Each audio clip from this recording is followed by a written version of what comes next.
আমি কাউকে কথা দিলে সেটা যত সময় আমি না রাখতে পারি আমার একটুও ভালো লাগে না। আমি একজনকে কথা দিয়েছিলাম যে আমি তাকে কিছু পর্তুলিকার গাছ দেব, আজ সেইগুলোই তুলতে এসেছি। কারণ আমি তার বাড়ি দেখেছিলাম এক কালারের পর্তুলিকা, আমি কথা দিয়ে এসেছিলাম যে আমি যখন আসব আমি অবশ্যই আমার বাড়িতে যতগুলো কালার আছে আমি নিয়ে যাব। তাই আমি তুলে নিয়ে চললাম কর্তামশাইয়ের সঙ্গে, কারণ একা যাওয়া তো সম্ভব নয়। পাশেই আমার বাগান, সেই বাগানও একটু দেখে নিলাম। কিছু আম হয়েছে কিন্তু আমি সব আম নেব না, এইখানে থেকে দুটো আম নিয়ে যাব, আর যদি বাচ্চারা খায় কোনো অসুবিধা নেই আমার।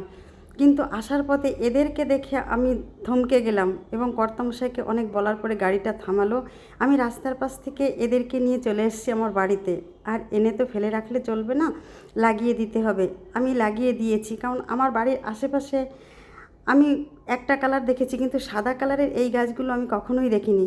যখন আমি রাস্তার পাশে দেখলাম আমি ওদেরকে নিয়ে এসেছি দুটো কালারই, কারণ এরা রাস্তার পাশে হয়ে থাকে, আমার বাড়ির কিছুটা শোভা না হোক বাড়াক, তাই আমি এদেরকে অতি যত্নে আমার বাগানে স্থান দিয়েছি এবং লাগানো প্রায় আমার কমপ্লিট। আর লাগালে তো কিছুটা জল দিতে হবে, জল না দিলে তোর গাছ বাঁচবে না। জল দিয়ে আমি এদেরকে রেখে দেবো কিছুদিন ছায়ায়।